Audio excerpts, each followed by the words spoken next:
we're talking video frame rates on today's 90-second notes.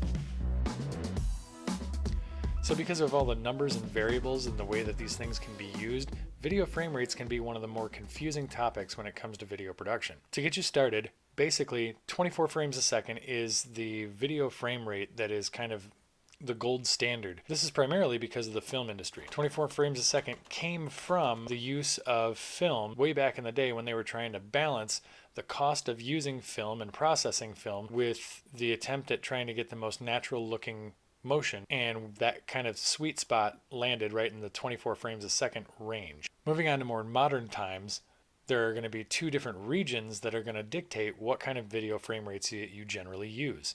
Here in the US or in Canada and some areas of South America, you're going to use what's called the NTSC standard. The base broadcast frame rate for the NTSC region is 30 frames a second. Within the PAL region, which is basically anywhere else that the NTSC region is not used, the base frame rate is 25 frames per second.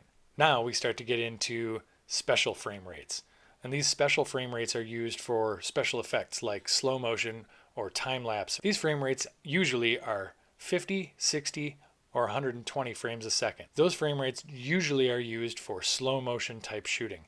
What I mean by that is you will shoot in those frame rates, and then in post-production you slow the footage down by conforming that frame rate to your base frame rate of either 24, 25, or 30, depending on your region or if you're shooting a film versus television. So I hope you guys enjoyed this 90-second notes video.